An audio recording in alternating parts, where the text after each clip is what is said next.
notre émission Roundup que nous n'avons pas pu enregistrer la semaine dernière pour des raisons indépendantes à notre volonté. Bonjour à tous nos auditeurs, à tous nos followers sur la chaîne YouTube L'Astélix. Bonjour Okaya, bonjour chers amis auditeurs et followers de l'Astélix. Très heureux de me retrouver parmi vous pour ce nouvel épisode de Roundup.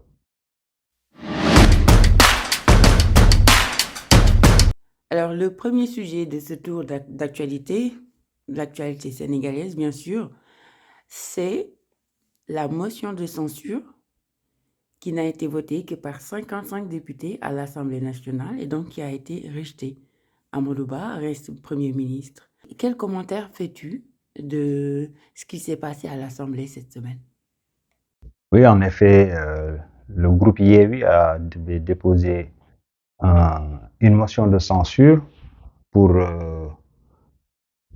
mettre sur la balance la crédibilité ou la légitimité du Premier ministre en face des représentants du peuple, au motif que lors de sa déclaration de politique générale, le Premier ministre n'avait pas usé d'une pratique qui est facultative, qui est consignée dans la Constitution, mais qui n'est pas du tout obligatoire, à savoir le vote de confiance. Donc c'était ça l'exposé du motif, mais visiblement il semblerait qu'il y ait de la précipitation et de l'impréparation, d'autant que 55 pour une intercoalition de 80 députés, ça pose problème et ça en dit long aujourd'hui sur la clarification qui est en train de s'opérer entre les alliances au sein de l'opposition. On a comme le sentiment, c'est le remake de Benno Siggil Sénégal 2011, où il y a un cartel d'opposants qui se mettent ensemble, non pas pour réfléchir à mettre en place un programme alternatif, mais plutôt à jouer à l'autoneutralisation.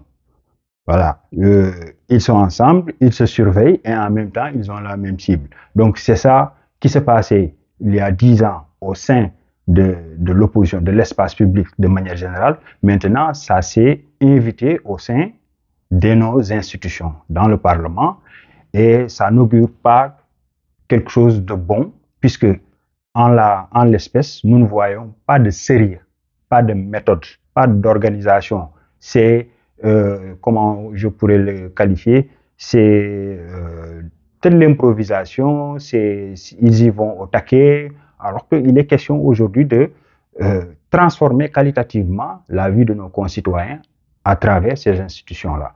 Donc, c'est le commentaire que ça m'inspire, mais en tout état de cause, on en revient toujours à la petite sentence du sage grec Sénèque qui disait qu'il n'y a point de vent pour qui ne sait où aller. Et je pense que c'est ce qui est en train d'arriver à la classe politique sénégalaise de manière générale. Les gens, ils ne savent pas où aller, à part juste être là où on partage les sinécures et les Marocains. C'est tout simplement la finalité de leur engagement politique, mais ce n'est pas tout simplement d'opérer des transformations qualitatives. Ce n'est pas aujourd'hui impulser des dynamiques en termes de réflexion, en termes d'ingéniosité collective, mais c'est des échappées solitaires et certains s'en trouvent des groupies et des soutiens pour justement les ériger au rang de messie ou de démiurge, que sais-je encore. Or, ce dont on a besoin aujourd'hui, c'est de créer une dynamique collective et on en est incapable. Et ça se voit au niveau du sommet de ceux qui structurent les alliances, de leur manière de confectionner leurs listes, de leur manière d'envoyer des représentants qui font des madjéries et des coups de kung-fu à des vieilles dames au sein de l'Assemblée nationale pour donner une image mais totalement dégradante de la représentation parlementaire à travers le monde. Donc voilà les conséquences d'une pratique politique qui relève sur l'affect et sur les coteries et les copinages. Alors qu'il s'agit d'objectivité et d'objectiver le bien public de manière complètement impersonnelle. Amadou Ba tient sa légitimité de la nomination à lui faite par Macky Sall.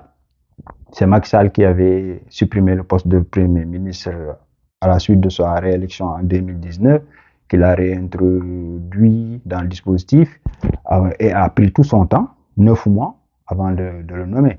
Donc, la motion de censure, il va sans dire chercher à s'aborder le plan de Macky Sall.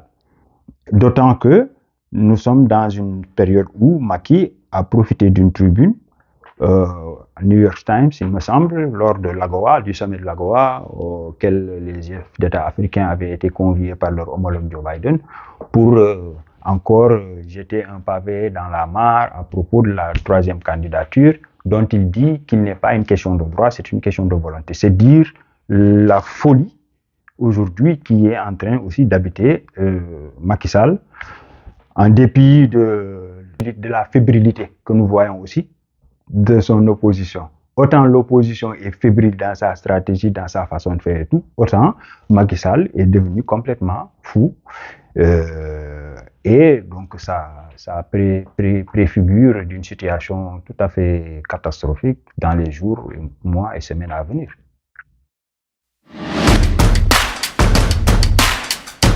Mais justement, à travers cette motion de censure qui n'a été votée que par 55 députés, de quand se pose la question par rapport à l'alliance Wallu et Yewwi Askan Wi. Penses-tu que ça va faire long feu? Si je pouvais te donner un exemple concret, ce serait de te dire Yewwi Wallu, c'est Niass Tanor 2011.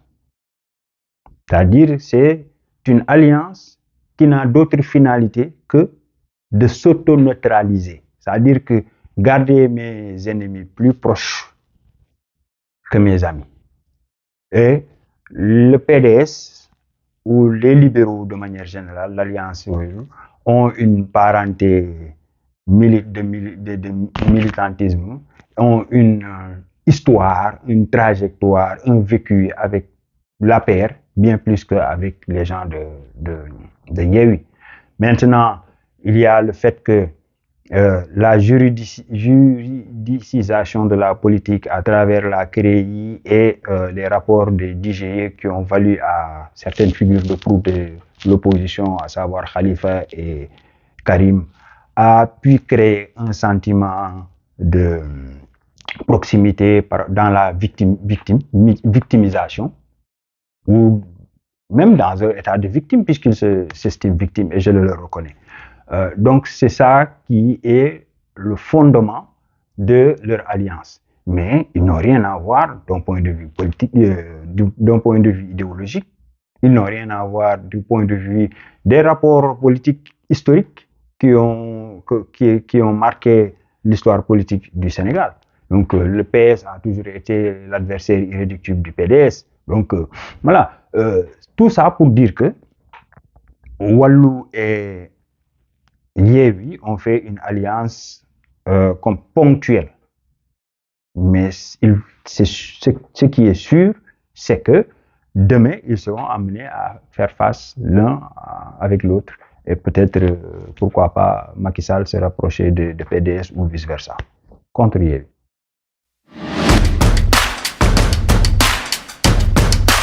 Troisième et dernier sujet, tu l'as flairé tout à l'heure, c'est encore l'éternelle question de la troisième candidature du président Macky Sall. Et là, maintenant, il a fait une sortie que tu as évoquée tout à l'heure, mais il a été on ne peut plus clair. Il dit que ce n'est pas une question de droit. Il a fait même plus grave. Il dit que ça dépend de sa décision.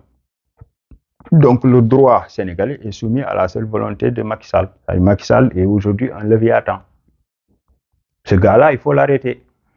Et je pense qu'il n'y aurait aucun mal à le déposer avant terme. Puisqu'il a clairement clarifié ses intentions de violer la Constitution, de nous imposer sa seule volonté. Maintenant, c'est aux 17 millions de Sénégalais de lui montrer qu'il est un Sénégalais parmi nous et que la loi et le droit, c'est comme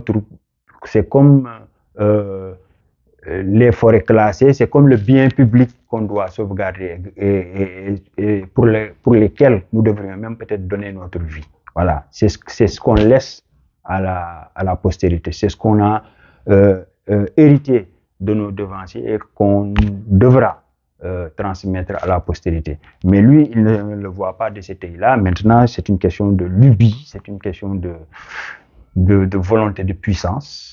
Et il va falloir maintenant voilà, qu'il se heurte au plafond de verre de la volonté populaire sénégalaise.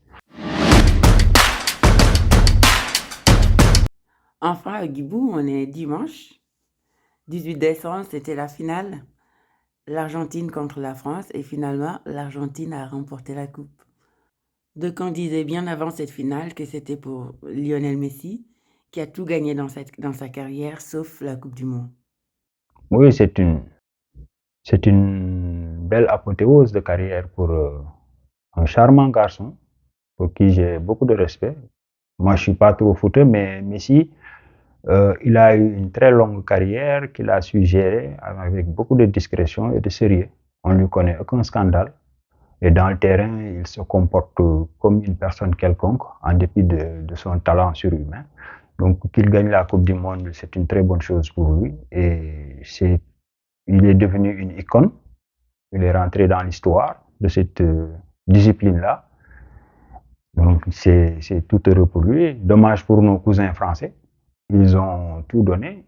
Nos enfants se sont mouillés. Bon, on a quand même une révélation, Mbappé, qui, de toutes les façons, est rentré dans l'histoire et c'est sûr qu'il ne va pas arrêter de surprendre son monde. Si Dieu lui prête longue vie et une santé de fer, c'est ce qu'on lui souhaite, c'est tout le mal qu'on lui souhaite. Mais bon, c'était une belle finale, c'est une finale mémorable. Et puis la particularité, c'est que ça s'est fait dans un pays musulman. Visiblement l'organisation pays arabe qui plus est. Donc il y a plusieurs symboliques.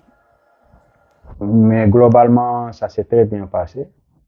Tout le monde y est allé et en est revenu comblé.